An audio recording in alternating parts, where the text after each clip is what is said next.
Joe Biden was made to look really bad today. All right, when Antifa was trending on Twitter in Seattle and Portland, and they had to take action. So we got this tweet from Andy No. Breaking: Twitter has suspended several prominent Antifa accounts.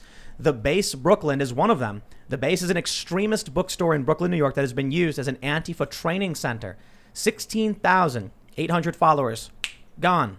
We also have MF Jew M, the Jewish worker. 30,000 followers. Gone. Revolutionary Abolitionist Movement. 11,400 followers. Gone. And Rev Abolition NYC gone. And I think these are just a few that Andy has highlighted. I'm sure there's a lot more. Yeah. And this is, well, like we mentioned earlier, they're throwing away what they don't need anymore. It's making them look bad. They need to get rid of it. And you know what? I'll say this. If they were advocating violence, if they were organizing violence, ban them. Get rid of them. If they were just tweeting stupid opinions, then I still think the censorship is bad. I don't care if it's the left or the right. But you know what one of the biggest problems with all of this censorship stuff is? There's a left-wing podcast that got nuked on YouTube. I'm not going to name them. And immediately, you know what I see? I see the libertarians, I see the free speech advocates, the anti-SJWs, all defending them, saying, hey, reinstate them. Yep. But then what happens when it's, say, Count Dankula gets mass demonetized? They go, ha, ha, ha, serves you right, but my private business. That's a problem. Yep. When you get a person like Count Dankula who will act with honor and integrity and stand up for principle, and his adversaries will not. We are all at a disadvantage when we're fair and respect people and their rights to free speech. That being said, these people, I believe, were I wouldn't be surprised if they were organizing actual violence. They like to point to right-wingers, and they say, I see this on Reddit all the time, well, maybe you shouldn't send death threats to people and they wouldn't have deleted Parler. And it's like, dude, there was, I think, 60 posts out of hundreds of thousands just in like an hour period that were violent. Or I'm sorry, I should say there were probably millions of posts and 60 altogether that were considered to be like harsh death threats. So they nuked the entire company. Come on, man, that doesn't make sense. Twitter is loaded with extremist propaganda and calls for violence, and it's protected. So if you were to tell me that people on Parler were sending, death threats, whatever, I'd be like, oh yeah, it's a good thing they were banning them. But that's not everybody. And if you tell me Antifa was doing it, I'd be like, yeah, are they going to ban them? And then they're going to cry foul, and they're going to start saying, we're the free speech activists to defend our free speech. The one thing I really love about all this stuff is when I see the tweets from the leftists and they're like, we're all the free speech warriors now to complain about the censorship of those criticizing Israel.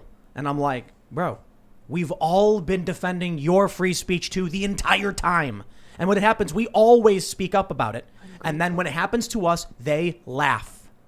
So what do you do? I even remember arguing with them years ago when people were being banned, independent media, people on the right, and they were celebrating it. I'm like, you guys don't understand. The hammer is going to come after you very, very soon. Here it is. It's only going to get worse. And this is what happens when you cheer on for a few small select individuals to have the ultimate power of controlling speech. It's a huge power. It's going to be used and abused. If you're standing in the way of the cogs of the machines, if you're not in the right position, if you're not reiterating the right talking points at the right time, you're going to be axed no matter who you are. And it's coming everywhere. I think it was Glenn Greenwald who said it best. I think it's his quote. That if there's any group of people that fails to learn from past mistakes, it's liberals advocating for censorship because it always recoils back on them. And it's true for Antifa now getting nuked. They were all cheering for it. Well, goodbye. When you talk about censorship and Antifa violence, it's like a demon that is like, free me and I will destroy your enemies. Yep. And you're like, all you have to do is release me from these chains. Trust me. Yes. And you're like, that's Mark Zuckerberg. I trust you, demon. And then you release the demon, he kills your enemies, and then he kills you. Yeah. It's like after you idiot. You ever see Aladdin when Jafar wishes he's a genie? And then they did the part 2 for like straight to home DVD. Jafar's a genie now, and he's like, wish me free. It's like, yeah, you're evil, and if we unleash this, you're gonna hurt everybody. But you know what, man? Some people don't care. They don't know. No. They're You know what it is? It's the One Ring. It's I've been watching a lot of Lord of the Rings lately. Antifa was Boromir, right? And he's like, censorship is a gift. We should wield it against our enemies. You can't control it. No one can. That's exactly what happened. And they didn't get it. And now they're getting nuked. But I think a lot of them is ignorance. So we can, just spread the knowledge about the danger of censorship. That helps a lot. Not everyone's malicious. A lot of people are ignorant. I saw a cartoon today where it's 4 guys in a boat and 2 guys are on one end bailing the boat out because there's a leak at the other end. And the other 2 guys at the other end of the boat are like, haha, well, I'm glad, this isn't affecting us. Oh, because it's raised up, right? Yeah, exactly. Yeah, they're like floating and the boat's sinking. Yeah. Yeah, that's the fine, world they seek to create. But I'll tell you what's interesting about this. So I'll just show you this real quick. This is literally what Antifa is doing today. We mentioned this in the previous segment. We don't want Biden. We want revenge. And there's what looks like, is that an AK? Yeah. It looks like an AK. I could be wrong. But this the organization, The Base, is based in New York. They have a public-facing website. All this information is readily available in public. They have their open hours. They say The Base is an anarchist political center in Bushwick, Brooklyn, committed to the dissemination of revolutionary left and anarchist ideas and organizing. Now, on their website, it's very, innocuous, right? Well, Project Veritas actually did an expose. I don't know if I actually have the full expose. Well, here's an opinion piece about it or something, where they had footage from inside where they were doing combat training, basically. That was self-defense training. You're allowed to do self-defense training. Totally took a kung fu class once. That's right, I did. We had to fight with the sticks. It was really cool. Ooh. Long time ago. Boken? No. It's called something else because there's 2 of them and you hold them like that. And we did this they do this really fast, fighting stuff. So that's fine.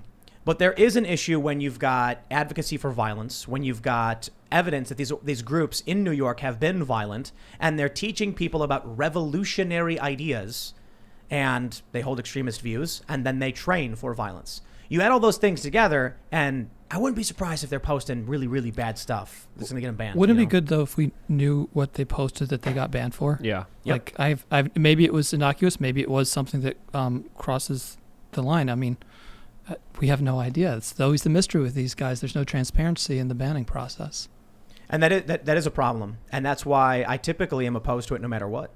Well, But I guess you got to draw the line if they're saying, like, go do a thing. You know what I mean? Sure. But we should at least know what they said and to have full transparency and accountability from these big tech networks that are literally having the most important power in the world, destroying anything that could be made up. It's such a catch-20. I don't know if it's a catch-22 or it's just a hard situation, because if they said something that's going to radicalize people, they want to prevent people from seeing it. But if they prevent people from seeing it, then we can't verify that what they did was wrong. Well, exactly. The problem is that they shouldn't get to choose what is going to radicalize someone. Every idea should be held equally valid unless it's explicitly calling for violence against someone. So every idea should be out there. Well, and if it was actually calling for violence, that's not actually legally protected speech either. I mean, because the law is pretty clear. In fact, actually, if I can jump in here and say something about this problem, I actually came here tonight with the solution to this problem. A solution to solutions. Tech We don't talk about that. Yeah, all we do is complain. It is. I agree with you. It's much easier to complain, but I have the solution. I brought it with me to tech censorship, to deplatforming, to getting blacklisted by financial firms, and it's very simple. We have to sort of look, where do we have strength still? Because the Senate's gone, the House is gone, it's in the control of progressives. We don't know where the Supreme Court is, but where we still have a lot of allies and people supporting us, in fact, in a majority of the state legislatures. So I believe that the solution is state legislation that prevents the state and any government within the state, that's counties, cities, etc., from engaging in business with the social networks that censor, with tech companies that deplatform, with financial institutions that blacklist people. Because, look, we kind of agree, we're all on the side that it's your company, you run the social network, you can decide who's on it and who isn't, right? But you're not entitled to tax money paid by people who you are deplatforming, whom you're getting fired, whom you're throwing off your service and blacklisting and taking away their bank accounts. So the solution is for citizens, you guys out there, to lobby your state legislatures to say, we're not going to give any business to any one of these companies that does this. We're going to divest our pension funds, our rainy day funds from companies that engage in this behavior. And either if you're going to get a government contract, you're going to embrace the First Amendment and you're not going to deplatform people for legal speech, constitutionally protected political activity, or gainful employment. So the way to get where we're going is basically to get these state governments on board. And one of two things going to happen, okay? 1, 2, 3, 5 states agree to this type of legislation. Either the Amazons, the Twitters, the Facebooks are going to say, okay, we are not going to censor legal speech. Or they're going to say, screw you guys, we're going to do what we want. And suddenly there's a space for companies that do embrace that to go after those government contracts, to go after that money. And that's how we create this parallel alternate ecosystem of financial companies, social media, and technical companies who embrace the First Amendment. These government contracts would be the seed money to create this ecosystem. So basically, the bottom line is the state of South Carolina, Texas, Oklahoma, all of these states where we could potentially pass this legislation, say to Amazon, to Twitter, to Facebook, look, you're not getting another penny from us. Or to Citibank, you're not going to kick these people off your platform because you disagree with their political ideas and continue to do business with us. So they'll have to make a choice. And them saying no creates a space for these new companies to emerge that do embrace the First Amendment. What kind of money do states send the way of Amazon and Facebook? Well, marketing budgets is one thing on the socials. Now, that's not particularly huge, but what is much more significant is their pension funds and rainy day funds being invested in these companies, as well as so many government services are dependent on contractors that use services like Amazon Web Services and those other companies that discriminate, that kick Parler off, right? So, if just South Carolina or just Oklahoma did it, maybe it wouldn't get their attention, but you get like half the states in the country doing. Those are billions and billions and billions of dollars that either they're going to have to change their policies to accept or give up, and that becomes the fuel for their new competitors who embrace the First Amendment to get that seed money so they can grow and compete against them. And look, like I said, they're entitled to run their platforms, I suppose, how they want, but they're not entitled to tax dollars paid for by me, whose rights they're denying, whose rights of free expression and political activity and gainful employment they're denying. So this is how we fight back. And I guess I'm going to plug this, but Look Ahead America, we're going to train people next Wednesday online, as many as 3,000 people, on how to do grassroots lobbying, how to lobby your legislature to get them to pass legislation like this that says, look, Facebook may kick you off, but they're not going to get any of your tax money for advertising or marketing. AWS may kick your Parler off, but they're not going to get any contracts for running the state's Medicare and Medicaid programs if they're going to deplatform you. So the moment there is a legitimate legal challenge saying, I was unjustly removed from this platform due to my protected speech, then the state ceases all contracts and tax expenditures going to these companies. Well, it'll be like a year period where they get to disentangle from any entity that does not agree to basically fulfill, allow people to have free speech, free legal speech without censoring it. And there's, it's every state has its different legal peculiarities, but we have these are the policy objectives. Very clear and simple. You get a state legislature to turn them into the state's legislative council. It becomes legislation. It goes through hearings, amendments, etc. But this is how we fight back. Why don't we just have the state legislatures pass laws saying you can't ban people for illegal speech?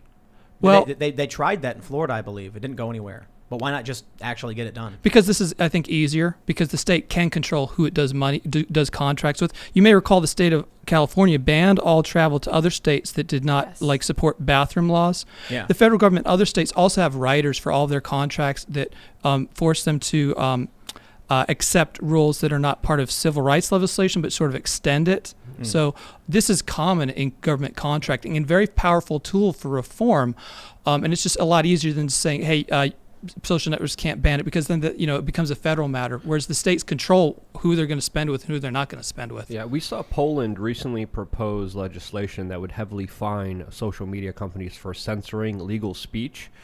So that's also another aspect of it. But this is interesting because many Silicon Valley companies are looking to leave California, that tax-filled, amazing place that has a lot of homeless people. Because of the unlivable conditions, these companies are looking to reposition themselves. So this could be an opportunity to have local jurisdictions kind of step up. I think, do you have high hopes of of this being able to be organized? And what other ties do local jurisdictions have with big tech that could be affected here?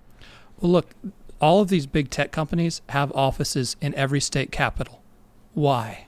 It's because they're going after state government contracts. These are hundreds of billions of trillions of dollars in state, city, county spending. And this matters. And again, it's going to have one of two outcomes. Either they're going to forgo billions of dollars in revenue, billions of dollars that will instead go to their competitors, brand new competitors, which they hate and fear. Or they're going to have to relent and say, okay, we're going to permit legal speech. We're not going to kick people off our platform for, you've got banks saying that we're going to stop doing business with firearms manufacturers. And, if it's your thing, marijuana farms, right? Because, well, this would prevent that. Or at least say the state is not going to accept payments from these banks or do transactions through these banks if they ban legal. It's very simple. Whereas when you start banning like the behavior, or you say a social network can't ban legal speech, you get into interstate commerce issues, and this maybe that company's located in another state. You're going to cut off internet traffic. It becomes very complicated.